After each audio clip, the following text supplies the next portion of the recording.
Now we have the finals set for the New Japan Cup going into, what is it going to be, Night 9, which is going to be on July 11th, following up with the winner of the finals meeting Tetsuya Naito for the IWGP Intercontinental and Heavyweight Championships at Dominion. Plus, there are actually a couple more title matches already added to Dominion that I am looking forward to, so we will get to those. Thanks for tuning in, everybody, to That's Wrestling. My name is Eric LaRoche. Thanks for joining in. If you're watching this over on the YouTube channel, this is available as a podcast on all your favorite podcast apps. If you're listening to this as a podcast, we are doing this show live on YouTube, so follow the link in the show notes to the YouTube channel. Hit the subscribe and definitely hit the little bell notification, because that will let you know as soon as I schedule a live stream. And with New Japan, they're all over the place, so there's not like a set schedule. AEW, we do every Thursday night at 7 p.m. Eastern, but New Japan, since they don't have a week-to-week schedule solid, they move around. It was Friday last time, it's Sunday this time, and I'm sure it's going to be something different. It's probably going to be like Tuesday next time, because I think Dominion's on a Sunday or something like that. So, anyways, joining me... Wait a minute, who do I have joining me? I have Josh joining me. Hello. Where can people find you? Where can people find me? You can find me on my other podcast, the R7 podcast. Yeah, it's on there. It's somewhere there, in the dark realms of the internet. So, as a general overview, how do you think the New Japan Cup has gone so far? Generally, I think the New Japan Cup has been an okay to a pretty good tournament, in my opinion. Well, I think it could have been better, but at the same time, you can't really fault New Japan just because they can't get a lot of their guys to fly in from foreign countries just because of the whole pandemic going on and travel restrictions and all that. Yeah, that's the same I felt. It's been good to pretty good. I wouldn't call it a great tournament by any stretch. Obviously, having the empty arena makes a whole different thing, but even then, I don't think the matches have lived up to what I would normally expect out of a New Japan Cup either. There's maybe a couple in there that I would consider really good matches, but for the most part, I think most of the matches were okay to good. There was nothing that was horrendous. Well, actually, no, there was a couple of matches that were horrible. So I can't go that way. Whereas in the past years, it's all the matches were good to above average, to above good. And this year we had some pretty bad ones. We've had a lot of good ones, and then a couple that I would consider probably in the more excellent, great category. We already covered nights 1 through 5 on the previous podcast, so you can go check that out in the feed. And we are moving on to night number 6, which was July 1st. And they started off the night with Yoshi-Hashi versus Bushi. I thought this match was nothing special. Bushi actually attacks right before the bell, but it didn't really make much of a difference to Yoshi-Hashi. It didn't really faze him much. He turned it around right away. Unfortunately, though, in the middle of this match, Yoshi-Hashi blew out his knee. And from what it sounds like, it could be super serious. Some are saying it could be career ending, but he gutted out the rest of the match. And Bushi escaped a couple butterfly locks attempts by getting to the ropes, and Yoshi-Hashi finished it out by hitting Karma. Okay, so honestly, I also didn't think that this was anything special. I did notice that the aggression that Yoshi-Hashi had from his Tenzan match in the first round carried over into this match. There's no surprise with Yoshi-Hashi going over. It didn't really do much for me, and I was about to ask you later down the line because I didn't notice the part of the match where Yoshi-Hashi blew his knee out. But, it was about this match only went maybe 10 minutes anyways, so he blew it out halfway through the match. He was limping pretty bad, and just the way it moved, it did not look good. It wasn't went the opposite direction of it normally. It was a side to side direction that's not supposed to go. So I think why don't we just jump to the next night and we'll talk about that as well, because Yoshi-Hashi still had the match the following night. So we'll talk about that real quick. So it was Yoshi-Hashi versus Evil, and Yoshi-Hashi hobbles to the ring basically, and Evil attacks Yoshi-Hashi's knee even before the bell with a couple of chairs. Yoshi-Hashi gets up and then the bell rings, but Evil kicks him in the knee a bunch of times, puts it in the Scorpion Deathlock, holds it forever, and then the ref just calls it. Yoshi-Hashi doesn't give up, but the ref just calls it because he's saving him from himself. So even like all the shots that he even took to the leg, it's like that had to either been excruciating, but if it's already torn completely in half, you're not putting pressure on it anymore. So does that pain exist anymore? I don't know. I've never torn a ACL or LCL or anything. Yeah, I think that might be it either. I also haven't torn an ACL, MCL, thank God. But yeah, but for my thoughts on this match, if you even call it a match, was that I just thought that this was a squash. It continued to make Evil look like the most heelish member in the stable right now, because he's still sticking to those true LIJ roots of him of just being pure heels and stuff. So yeah, it didn't really. Yeah, it just made Evil look even more dangerous, and it just made Yoshi-Hashi look like Yoshi-Hashi, in my opinion.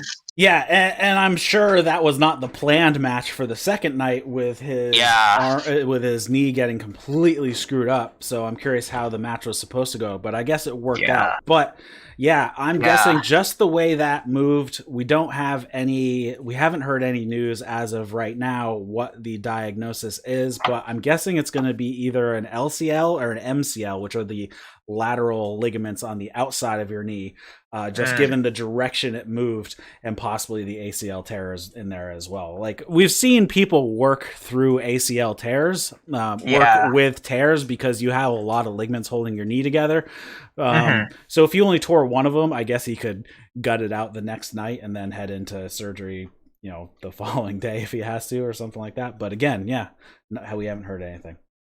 All right, so let's move on to Sanada versus Sho. I actually thought this was a pretty decent match. Sho has had a decent New Japan Cup, and him actually going mostly towards Shingo Takagi with his aggression. But here we have some chain wrestling to start out, exchanging some submissions and pin attempts. Sho actually starts to work over Sanada's arm a little bit, because Sho likes to use the arm bar, so it makes sense that he kind of softens it up. He continues to work on Sanada for a while. He tries a few arm bar attempts, but Sanada actually powers out of one for a power bomb. They exchange a bunch of forearms. Sho hits this massive rising knee, and then Sanada goes for a head scissors, but Sho catches him and pulls him back up and hits a power breaker, and then a massive lariat for a 2 count. And then Sanada powers out of a shock arrow attempt. Sho rolls out of a skull end to put on a Kimura. Sanada rolls out of that to put on skull end once again. Sho rolls out of that, hits deadlift German. They exchange a bunch of holds. Sanada escapes a straightjacket pile driver, and then Sanada hits the moonsault into catching him into the skull end. He takes it to the ground, and Sho taps out. I thought that this was a good technical wrestling performance by both of these guys. Sho working the ligaments was an example of technical stuff, and Sanada being able to counter his way to victory also proved that. Also, showed some good technical skill. Sho was on the offense most of the time. That's what I noticed, because I noticed that throughout the entire match, Sanada was basically playing defense.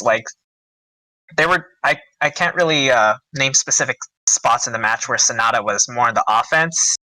It was more like Sho was just trying to take it to Sanada, and Sanada was able to just look smart and he was able to to counter and do what he needed to do to take the victory. Yeah, definitely Sanada had more of a counter wrestling, counter striking type of mentality throughout this, just countering the offense instead of going for it.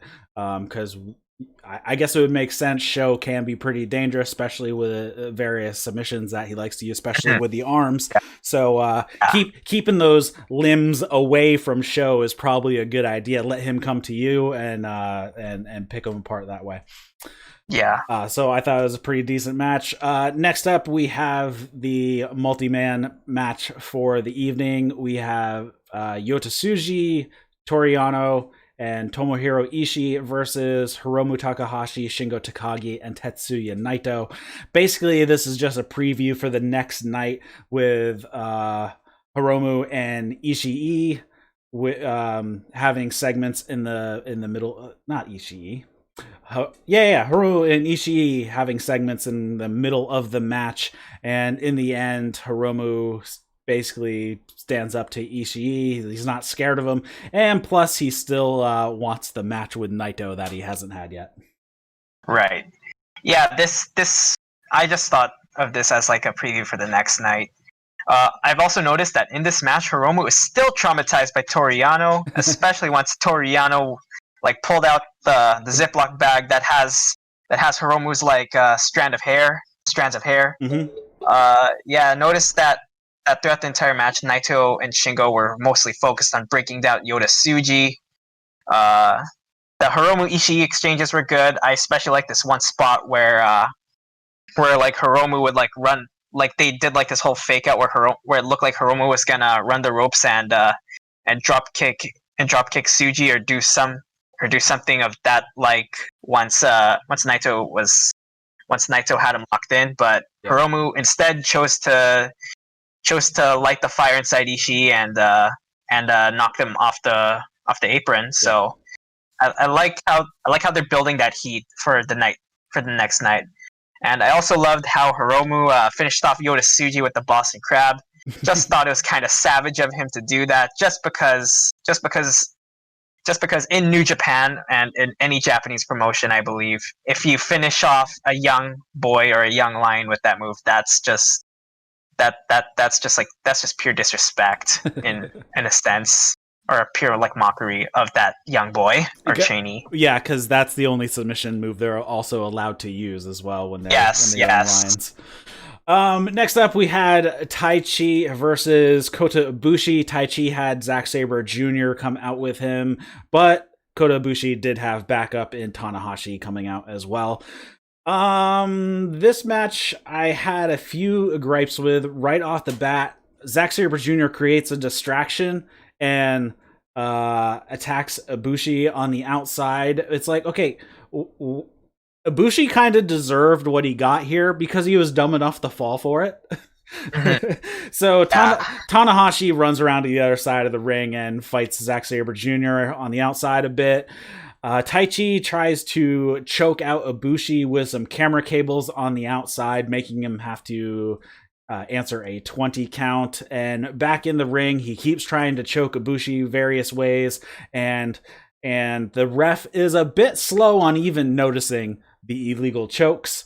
Zack Sabre Jr. distracts the ref, and Taichi hits a low blow on Ibushi and goes for the pin but can't get it. Taichi hits a lariat to the back of Ibushi's neck and then a Saito suplex.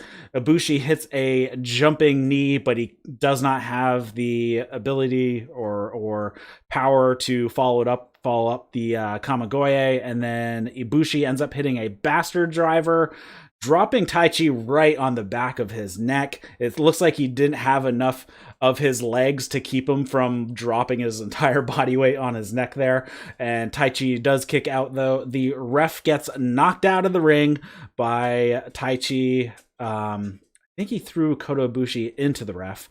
And Zack Sabre Jr. comes in, puts a choke on Ibushi. Tanahashi comes in to take out Zack Sabre Jr. The two of them fight to the back. Taichi hits Ibushi with the iron glove behind the ref's back, and then the ref is back into the ring, and Taichi hits Black Mephisto and gets the win. I thought this was a little strange. I think Ibushi was a bit of a stupid babyface in this one by falling for some of the tricks that they do all the time and for no reason. Yeah. Okay, so basically, I think that this was just another preview for the tag match that we now know is coming in Dominion. Yep. This was made obvious just by having Tana and Zack in their respective partners' corners. I kind of loved that the part in the match where Ibushi and Taichi were kicking the crap out of each other per se. Kind of makes sense because Taichi was trained by Kawada, who's synonymous for his kicks back in the day, and Ibushi, before being a wrestler, was actually a kickboxer. So it's kind of fitting for that to be in there. We finally saw the return of Iisuka's Iron Glove. I guess that was kind of expected in a way, just because it is a Taichi match, and he did inherit that part of Iisuka when he made his retirement. I thought that this victory really continued to push Taichi as being the next leader of Suzuki-gun once Suzuki steps down, just because he made it to the final 8. And Taichi pinning both Ibushi and Tanahashi did legitimize the Dangerous Techers as the next challengers for the belt. Yeah. Now, continue on. So, it's okay. As a match, it was okay, I guess, but I think this match did its purpose in pushing for that title match to happen. It was a lot more storyline based than pure wrestling based or work rate based, in my opinion. Yeah, I think that's how it goes. And again, I need Taichi to change his gimmick just a little bit, just so I can start actually taking him seriously. I just can't take the lip syncing opera guy as seriously in this day and age. I don't know about you. Whatever works for him. All right, next up we have Evil versus Hirooki Goto, and Evil stands right in front of the stairs before Goto can even come down to the ring.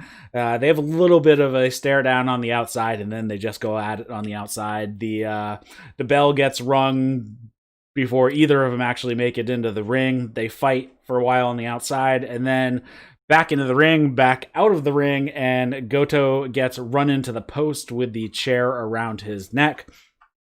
Evil takes control for a bit, and Goto ends up slowing it down by hitting the Ushigoroshi. Both men are slow to get up here, so we have a little bit of a double down, and they jockey for position for a little bit. Goto hits a reverse GTR for a 2 count. Evil hits Darkness Falls for a 2 count, but can't follow it up with Everything is Evil. They exchange attempts for finishers, but Goto hits a headbutt and then a Death Valley driver. And Evil sends Goto into the ref, and then Evil ends up stomping Goto below the belt, and then hits Everything is Evil for the win. So here we have 2 ref bumps in a row, which they probably should have talked to each other that they weren't going to have almost the exact same type of ref bump 2 matches in a row, which is a little disappointing. But overall, I mean, it was Evil versus Goto. I didn't think anything stood out other than Evil has been turning much harder to the heel route than he has been for quite some time. Yeah, I just loved how they went straight into the striking exchange right away. It's very fitting of their rivalry because Evil did have his first singles match against Hirooki Goto when he did debut, and they've just been carrying that rivalry throughout however long Evil has been in New Japan. It was a decent main event. I agree with you, Eric, that it didn't stand out to me, and I'm definitely starting to notice that Evil is going back to the true LIJ roots by, like I said earlier, cheating his way to victory. Yeah. But again, the 2 ref bumps in a row with the 2 last matches, that was kind of a bit of a downer. And again, I think some of Evil's matches are getting a little too similar, because he's constantly constantly near the beginning, he's gonna do something to the ref so he can go post the dude with the chair around his neck. But the thing about it, he didn't have a second, so the ref, I'm sure, saw the whole thing. This is just an ongoing thing with me sometimes, that the refs are a bit of pushovers at times. So that was a little bit of a downer too. But evil matches are getting a little too cookie cutter, it seems. Yeah. Yeah. So hopefully that gets changed up in the finals, because at least I hope. Night 7 we have on July 2nd. We actually start off with Hiromu Takahashi versus Ishii. Right out of the gate, Hiromu tries to take down or try to knock down Ishii, and then he decides that it will be a good idea to challenge Ishii to a chop battle. That didn't go in Hiromu's favor. Hiromu does manage to get things going using his speed and some more agile moves like the flying head scissors, drop kicks. He actually ends up hitting a Falcon Arrow at one point. And Hiromu actually turns a powerbomb attempt into a Rana and then puts on a triangle choke. They're calling it the Gi, or just calling it Gi. Not sure it's why. Actually called D. What? It's actually called the. It's actually called the D. D, the fourth letter of the alphabet? Yes, D, as in the fourth letter of the alphabet. I thought it was G, G-E-E or something. Yeah. All right, so D. But still, it's a regular triangle choke, or Hell's Gate if you follow the Undertaker. Yeah. Eventually, Ishii powers out of that and hits a buckle bomb. Ishii hits Hiromu with a suplex, and he's either really good at selling, or Hiromu actually had the wind knocked out of him right here. I'm not sure which one, though I did see him do the exact same sell in his next match, so I think he is just really good at selling. I was convinced that he actually got the wind knocked out of him. He tries to hit a few forearms on Ishii, but he has nothing behind them. Ishii lets him just hit himself, punch himself out basically, and then Ishii just drops Hiromu with a single shot. Ishii turns Hiromu inside out after a couple clotheslines, and then Hiromu gets out of the brainbuster, hits a super kick, hits the dynamite plunger, gets a 2 count out of that. Hiromu hits a super kick, and he then drives Ishii into the turnbuckle. Can we just call this a buckle driver? It's basically like a Death Valley driver into the turnbuckle. So yeah, I think that's fair. I think we'll just call it a buckle driver. Yeah. They have a short exchange. Hiromu drops Ishii with a headbutt to the jaw. Hiromu hits time bomb. Ishii kicks out at 2. Hiromu can't really believe it. Hiromu hits a vertical face buster, I guess you can call it. Basically, it was a brain buster that didn't continue over, and he went face first down. I'm not sure if he was supposed to go over or not, or it was just some miscommunication. Anyways, he hits the second version of the time bomb and picks up the win. I don't think they've properly given that second one a name, have they? So far, the only thing they're calling it is Time Bomb 2, but... Right. So here we have a good match between a heavyweight and a junior heavyweight, though they're not separated by two. I think they're only separated by like 20 pounds. They're like the same height, but Ishii is just thicker. And I thought this was a pretty good match. Ishii wants to use his power and striking, and Hiromu uses his throw caution to the wind, fast-paced agility type of moves to take Ishii out of the game. Yeah, I honestly saw this as a David versus Goliath matches of sorts, just because Hiromu tried so hard to chop down and strike Ishii, but Ishii was just left unfazed. Ishii did look like the bigger guy in this for sure. I kind of love the shock victory by Hiromu, just because it adds a little bit more spice to the tournament in general. Definitely makes Hiromu look stronger.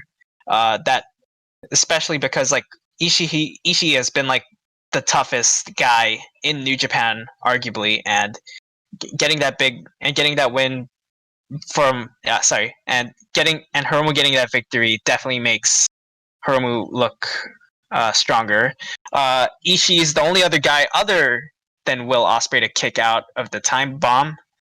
And kind of loved how this match turned out. And yeah, that's all I gotta say. Yeah, it was surprising when I saw the stats that they're not separated in weight by that much because Ishii sits right at 100 kilos, so 220 pounds, and Takahashi is sitting at 194 pounds, so they're only separated by 25 pounds, so it's not a ton. Which Ishii is deceptively not as big as you would think he was.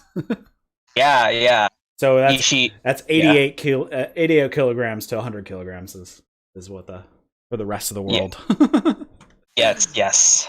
All right, moving on. We already talked about Yoshi-Hashi and Evil, basically a squash match by Evil just killing Yoshi-Hashi.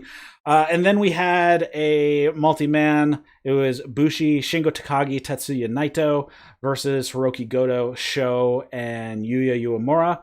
And for the most part, again, match was to suggest a Sho versus Shingo Takagi match for the Never Openweight title, which has been announced for Dominion now, so that is going to happen. That's about all that came out of this match. They had some, the regular these two guys go at it for a little bit, kind of in the middle of the match, and Sho stared down Shingo Takagi when he gave the was it the shock arrow to Bushi to get the victory? Um, Was that this let match me. or was that the next night? That was the next night Oh because crap! in this match, because in this match, Bushi just got a bounce back victory, Oh and yeah, okay. yeah, and then afterwards, Takagi was mocking Sho, provoking him a little, just because that's kind of been like the story that they've been building so far. Just Takagi being all like, "Sho, why are you? Come on, Sho, why are you so weak, man?" Just basically, that's what Takagi's just been like crap talking Sho this whole time, and Sho is just like, "Okay, man, if you want to fight, then I'll fight," and that's just kind of been like the build, and I think the rivalry just speaks for itself, really. And yeah, Yeah. yeah, keep going. All right. I was just gonna move on to the next match unless you have anything else. I got nothing All else. right. Just enough. We Yeah. have Taiji Ishimori versus Kazuchika Okada, and Ishimori right out of the gates goes right out at the eyes of Okada. He's got to try to cheat as much as possible throughout this match. Gato comes out with a wrench to create a distraction. Ishimori attacks from behind and then pulls the ref so Gato can hit Okada with the wrench a few times. Again, here's another instance where the distraction just makes the babyface look stupid. And there's another point here. Okada is going up to the top rope. Gato jumps up onto the ring apron, and Okada lets it get to him. It's like, okay, the ref is staring right at you and can see Gato clearly, so why don't you just keep going? Why do you have to like stop what you're doing? And Ishimori takes advantage of this. He ends up reversing a tombstone attempt at one point with the double knees. Ishimori then goes for a bloody cross, but Okada ends up reversing that and then hitting the tombstone. And then here's another point. Okada has the Cobra Clutch on in the middle of the ring. Gato jumps up onto the apron. Okada lets the hold go for no reason. So a little bit of a downer there. Ishimori pulls the ref down, and then behind the ref's back, Gato tries to attack Okada with the brass knuckles, but Okada ends up hitting Gato with a drop kick. Then Ishimori hits Ishimori with a drop kick, puts on the Cobra Clutch, and gets the tap out. And here were my notes at the end that Okada was a bit of an idiot throughout this match, letting Gato distract him like a million times for no reason for him to care. I mean, the ref is right there. There's someone on the outside. I don't know why baby faces let the second or anybody else distract them so much when they're not actually doing anything. And then if they attack, it's a DQ. So, why not just let him be on the apron and just keep doing what you're doing? Yeah, I definitely thought that this match could have been a lot better, in my opinion, if like Gato's wasn't really there and interfering it with it. But other than that, this match, in my opinion, did not feel like a junior versus heavy match. I was impressed by Ishimori's strength just because because of like how tall Ishimori is. You wouldn't think that he'd be strong enough to carry Okada that easily. The height of the flapjack of Okada hitting the flapjack on Ishimori looked insane in my opinion. Just because of how like small Ishimori is compared to Okada, like just the height just made it was insane. Like it kind of scared me a bit, just because like Ishimori could have gotten pretty like hurt pretty bad, but yeah. Yeah, I mean, Okada is almost a foot taller than Ishimori, and he has um 32 kilograms on him. Right, yeah. So Yeah. he's much bigger. But yeah, like I think Gato really kind of destroyed this match. On it could have been so much better if Ishimori figured out a way how to get some of this stuff done on his own. And given like Ishimori has that build that he looks bigger than he is. And obviously is super strong, so I think they could have made it work even given such the big size difference, especially because Ishimori can be super fast. Right. Yeah. Like this could have been handled in another way, in a better way, per se. All right. Next up, we had Taichi versus Sanada, and this is kind of where it's like Taichi might need to change his character. It's been exactly the same thing for the past like 3 years. So Taichi stalls for time before they lock up. He actually undoes the tag rope from the turnbuckle and uses it to choke Sanada. And Kevin Kelly calls Red Shoes a player's ref because he lets the guys fight. I pretty much call him a pushover. Taichi keeps choking Sanada right in front of the ref. It's like, okay, after you've been chastised for the same infraction like 6 times, how is this not a DQ? Like, if you kick a dude in the nuts 6 times in like the MMA, you're going to be disqualified. Correct. No matter how accidental it is, and here is definitely not accidental. Yeah. So Taichi tries to put the Paradise Lock on Sanada in the ropes, but he ends up finding himself trapped in the ropes by Sanada putting on the Paradise Lock. Sanada avoids a Black Mephisto attempt and then hits a really nice, looked really devastating assisted. It's actually like a draping, swinging neckbreaker using the top rope. Sanada does a moonsault into the skull end, but Kanemaru, who is doing commentary, leaves the commentary desk to distract the ref. And Taichi starts tapping out, but Sanada lets it go. It's like, okay, if the dude's tapping out, just hold it and keep hurting him. I mean, isn't that the whole point? Until the ref stops. That's a typical thing of fighting. You don't stop until the ref tells you to. Taichi hits Sanada from behind and then gets Sanada into a submission. Not sure what it was technically.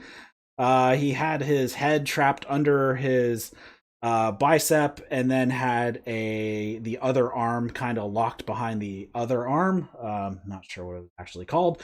Sanada gets to the ropes, but he is completely drained at this point. But Sanada ends up digging deep here and powers out of a power bomb attempt. They go back and forth for a little bit. Sanada hits a TKO, puts on the skull end, but Taichi grabs the ref. Kanemaru attacks Sanada behind the ref's back and still behind the ref's back while the ref is dealing with Kanemaru to get him out. Taichi hits a low blow. Again, Taichi right here grabbed the ref and threw him out of the ring. Not sure how that's not a DQ. Anyways, it all ends up backfiring in the end. Sanada runs Taichi into Kanemaru, and who gets knocked off the apron and then rolls up Taichi for the win. I thought this was a decent match, not too keen on how they finished the match, but it is what it is. Yeah, I just thought this match wasn't bad in my opinion. Uh, like it did what it had to do. Sanada was the right man that they chose to go over. Just because Taichi already has something else going for him later on, that we find out that it's the tag match between him, Zack, Ibushi, and Tana. But yeah, things I've noticed from Taichi is that he did a tribute to Jumbo T, an All Japan legend. Just because he did like that whole like fist bump thing or near the finish.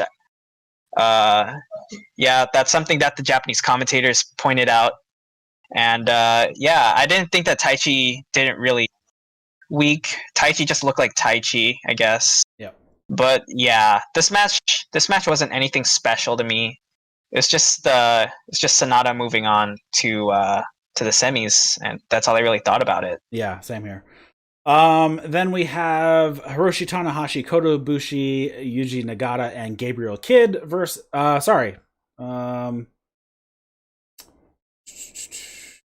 was that the next match? It was the next match, but this happened in night 8. Night 8. Okay, so I didn't have the break here. Night 8.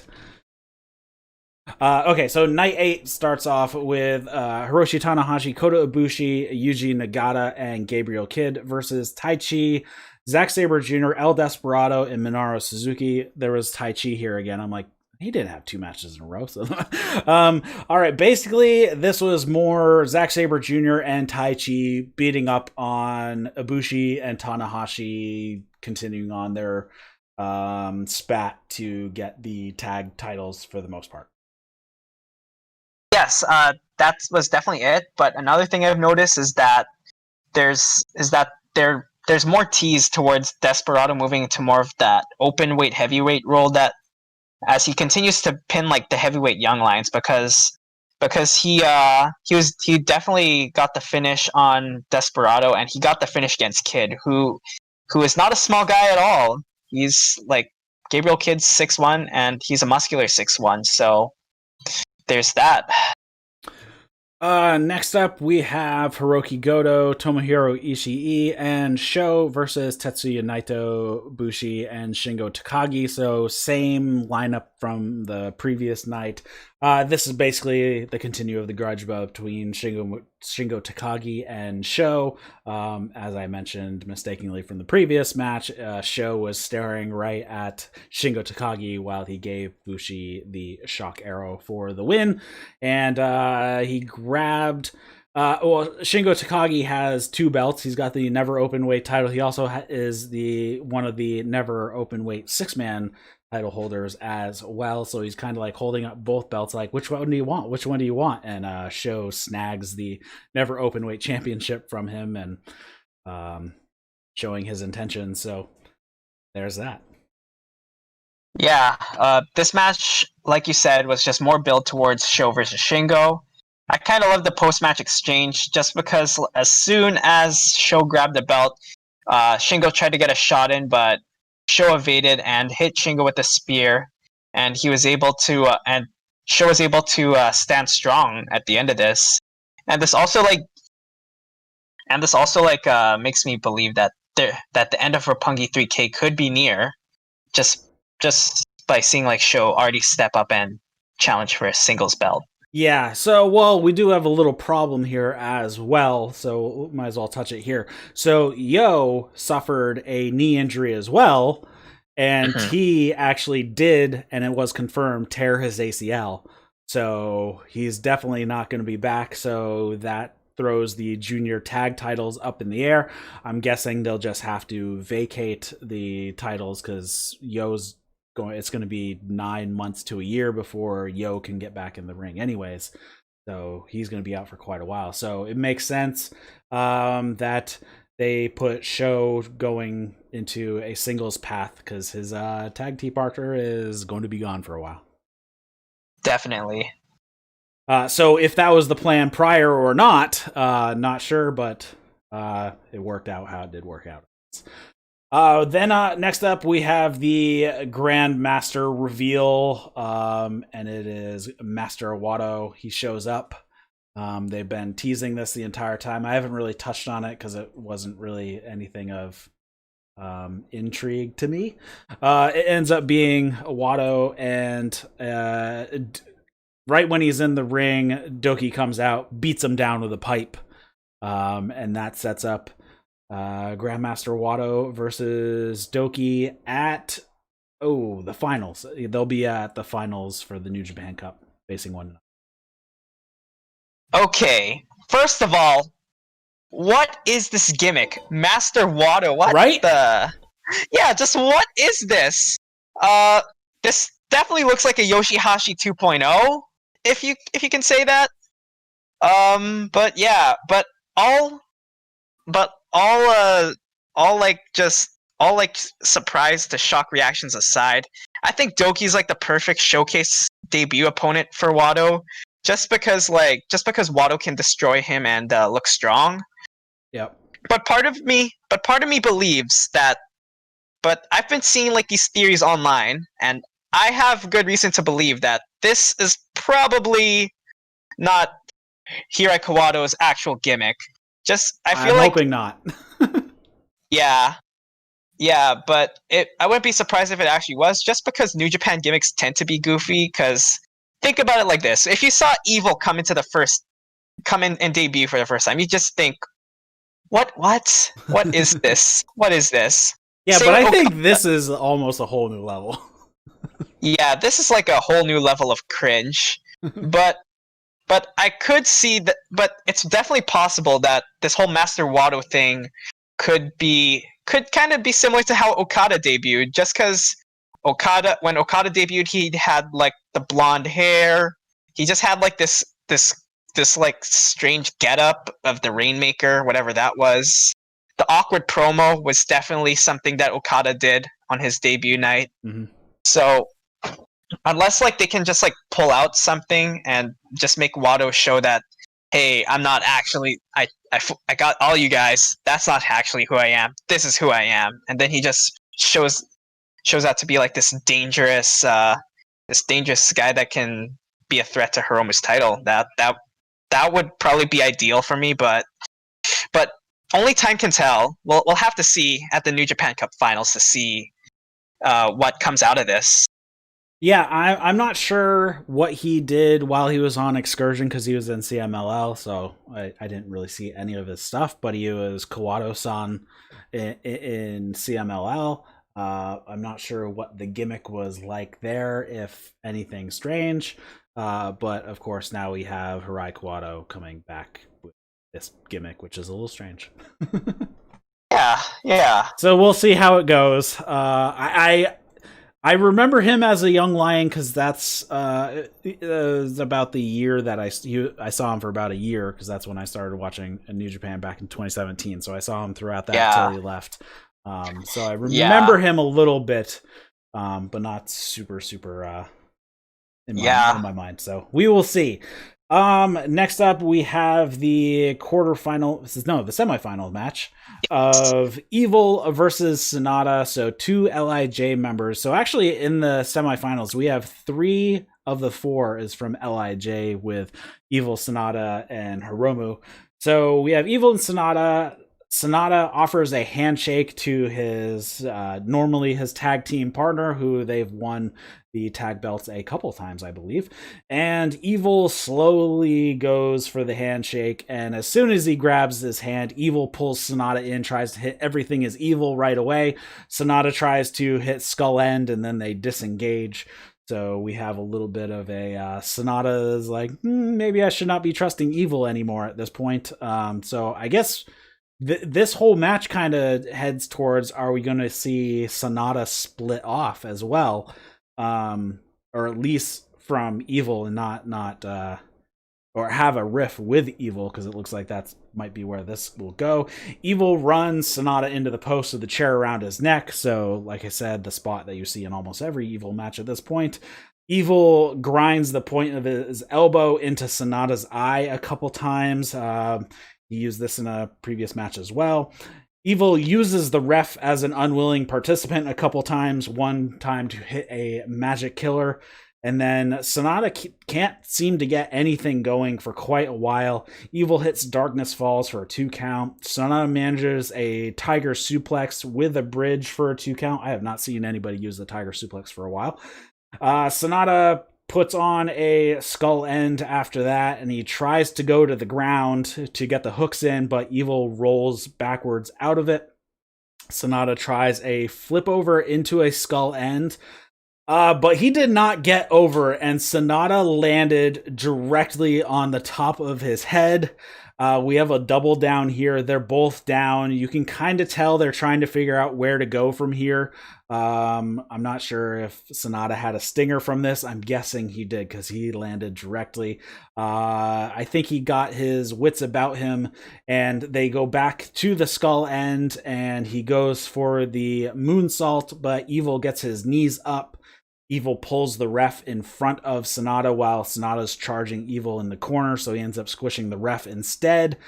Then Evil whips Sanada into the ref once again, so now the ref is down. He rolls to the outside, and then Evil gives Sanada a low blow, goes to the outside, grabs some chairs, hangs one around the neck, and hits it with another chair. And then Evil hits Everything is Evil and gets the pin. So Evil is moving on to the finals of the New Japan Cup after cheating his way and decimating his friend with some less than legal weaponry. Yes, I definitely thought that this was a good wrestling match. Both guys did their job. Evil being the pure heel, and Sanada being the pure baby face. It was good chemistry, just because like they've been tagging for so long. I'm a bit surprised that they chose to go. They went for Evil to go over rather than Sanada, just because it definitely felt like this tournament was meant to be Sanada's tournament. But again, it doesn't really surprise me because like Evil had a more convincing route to the semifinals than Sanada. Yeah, and is now the time to have another Sanada Okada match.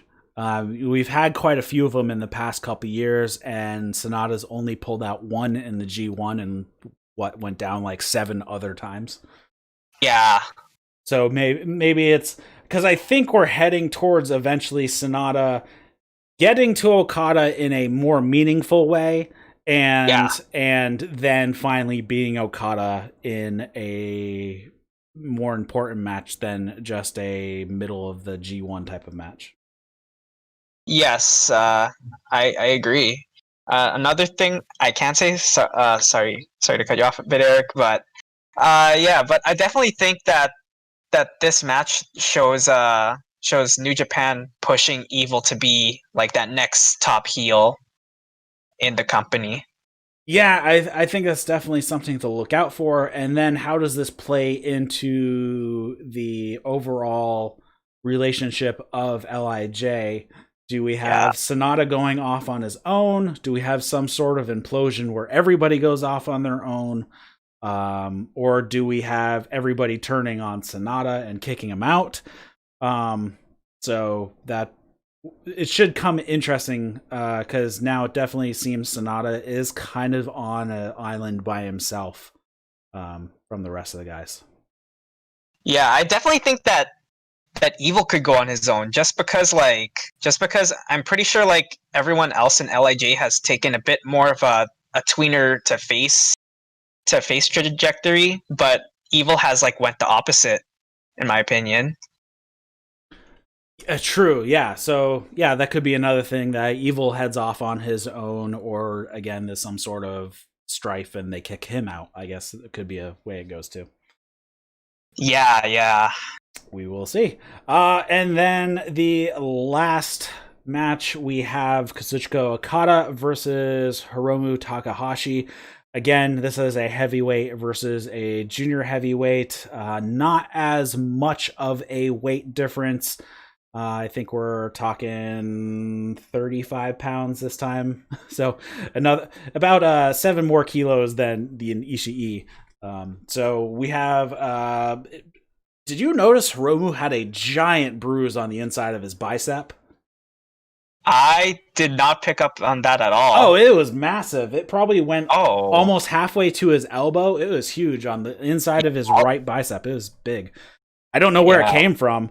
I don't remember him taking a shot to that area, but we have Okada locking in the Cobra Clutch early, but they're standing, and Hiromu ends up making it to the ropes, and then he tries to escape to the outside, but Okada follows him out, gives him a neck breaker right on the floor, well, the mat's on the floor, and Hiromu later hits a shotgun drop kick off the apron to the floor. That's a pretty classic Hiromu. Sends Okada through the barricade door.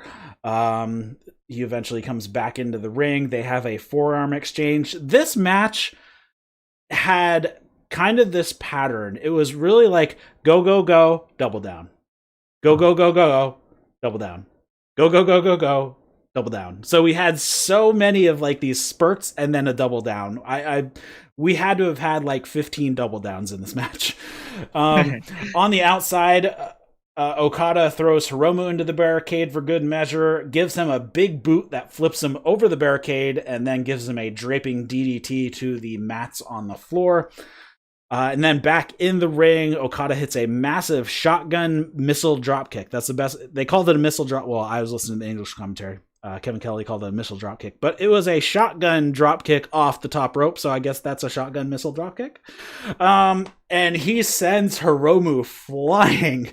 Then he hits a dropkick to the back of the head, which is always I hate seeing for Hiromu because of his neck issues. They fight up onto the top rope, and Okada is perched up there on the top, and then Hiromu hits a running shotgun drop kick, hitting Okada in the chest while he's sitting on the top rope. That was pretty sweet. Then he hits a sunset bomb onto the floor to Okada, back into the ring. Hiromu hits a dynamite plunger for a 2 count.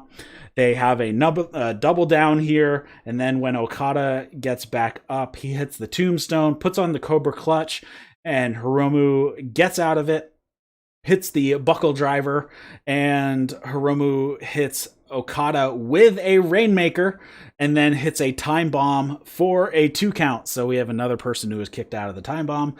And then we have another double down right here, and then when they get back up, Okada escapes a second time bomb attempt, hits a tombstone, puts on the Cobra Clutch, and he lets it go. He hits a spinning Rainmaker, puts the Cobra Clutch on once again, and then he lets go again, hits a few more Rainmakers without the spin out though, and then puts the Cobra Clutch on, and the ref has to stop the match to save Hiromu from himself, and Okada goes on to the finals. So we're looking at Okada versus Evil for the finals of the New Japan Cup this year.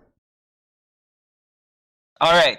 My thoughts on this match. I thought this was a great main event. Probably the match of the tournament, even.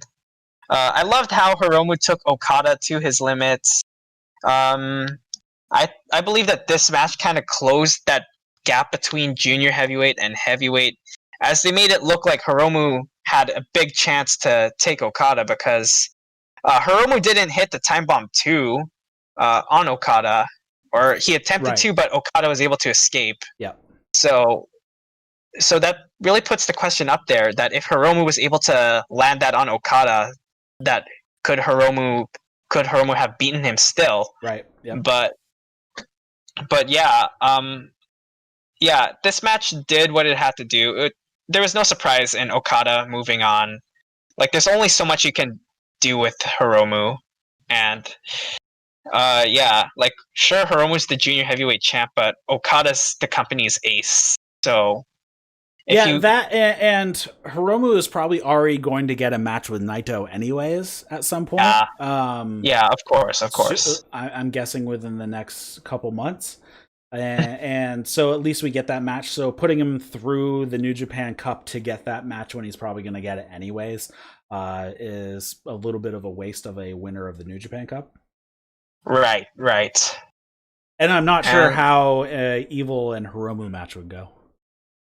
Yeah, that would be a bit a bit odd. Maybe it could probably, if it were to be like that, it can probably play into that tension between like Evil and Lij. And Yeah, definitely. And well, I guess going into that, who comes out of the finals? Are we going to see Okada versus Naito again, or are we going to get Evil versus Naito? yeah, I think it's really up in the air because sure, like you can have Okada versus Naito again, That just we've seen a because, zillion times. yeah, which we have seen a zillion times, but keep in mind that New Japan's been away for 4 months, True. and uh, and they need a main event for Dominion, and who better to do it than Okada and Tetsuya Naito? But at the same time, is New Japan finally ready to pull the trigger on Evil and have him win the New Japan Cup and him face off against Naito, and then that would make for an interesting match because it's a match that would affect Lij's future and stuff like that. Yeah, and then I'm assuming Naito is going to win at Dominion. I don't see them taking the titles off of him at Dominion, anyways, regardless if it's Okada or Evil.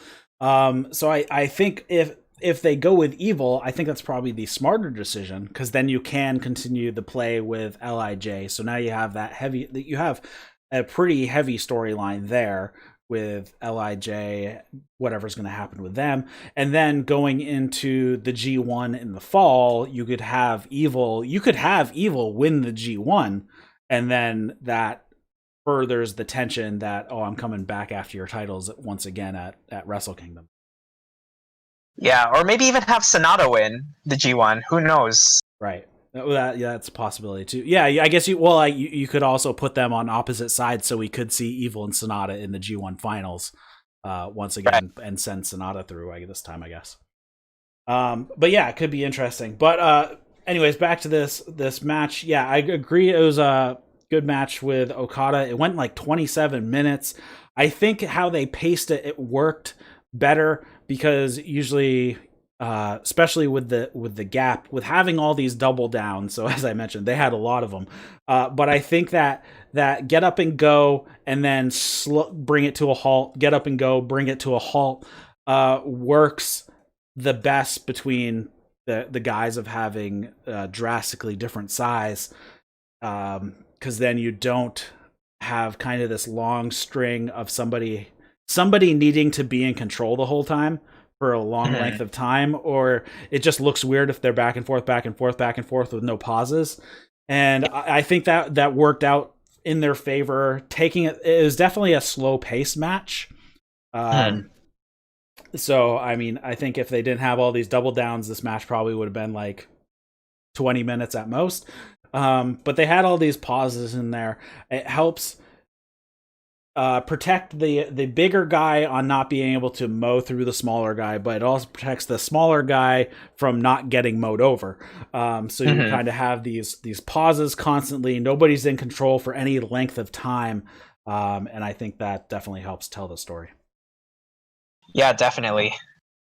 So what do we have next? So we have, for the finals, we have a bunch of multi-man matches set up. Of course, we have another multi-man match that will include the tag champions Kota Ibushi and Tanahashi versus, on the other side, Taichi and Zack Sabre Jr., who are then going to fight for the tag titles at Dominion. So that's what's coming up at Dominion. Then we also have Wado taking on Master Wado versus taking on Doki. And then at Dominion, we have Sho versus Shingo Takagi for the Never Openweight Championship.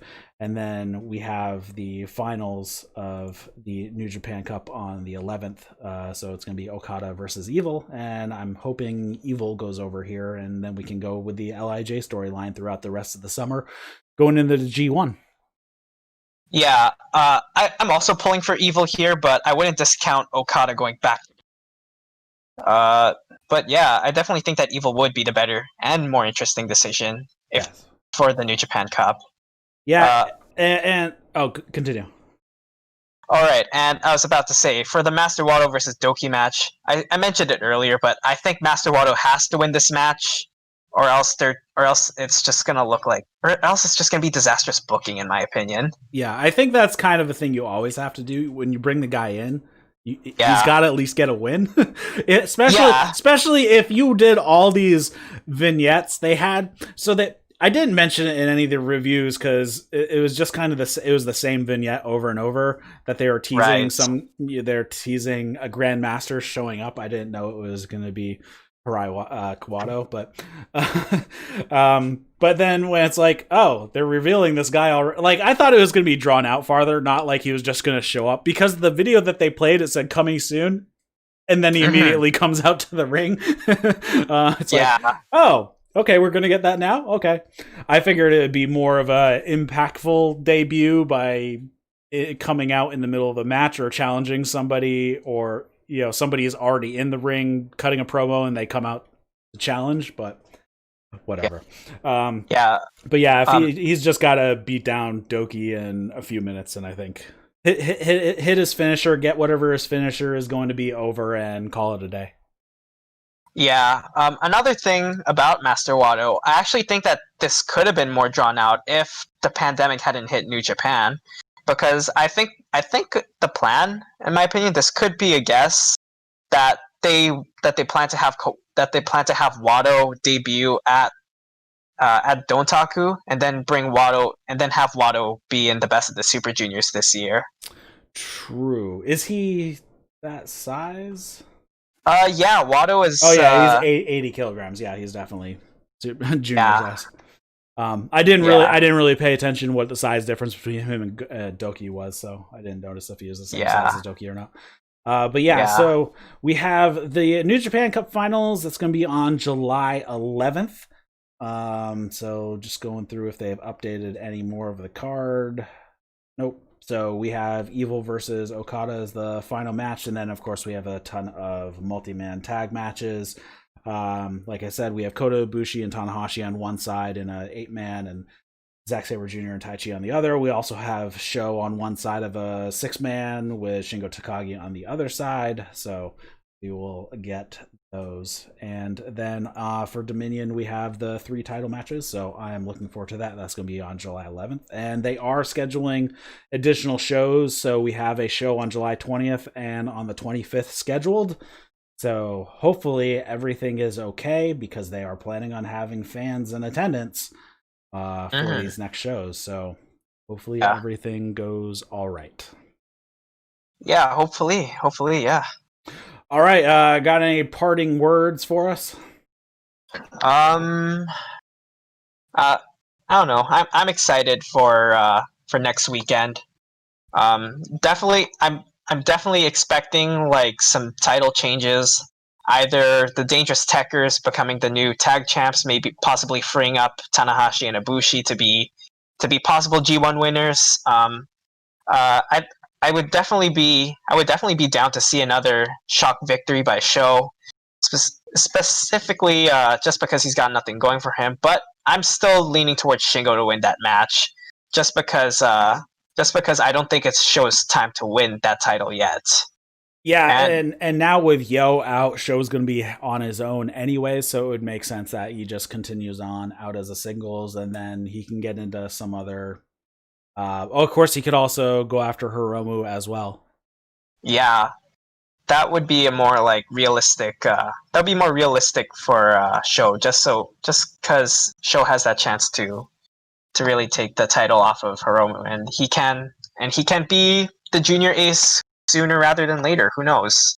Yeah, and we're about 2.5 months since this until the scheduled start of the G1, so we have some time to go, and they can figure things out as long as they can Right. maintain a schedule that they can continue producing shows and stuff like this. Yes, yes, of course. All right, so thanks for joining me. Let people know where they can find you. Yeah, like I said earlier, I'm also on another podcast. Doesn't really talk about wrestling a whole bunch, but we talk about a bunch of other things. Um, it's Star 7 Podcast. It's random. It's like a box of chocolates. You never know what you're gonna get. Yeah, I guess you can find me there. I post every Friday. Yeah, and you can catch it on the links that I mentioned on the channel, on my channel. So yeah. Yeah, links are down in the description and the show notes, so you can click on those.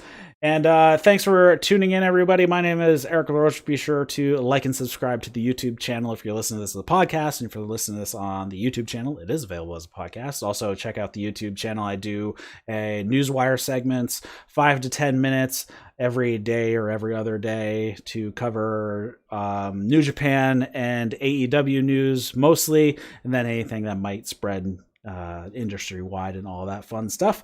So don't know when the next New Japan show is going to be. I'm shooting for possibly a Tuesday the 13th.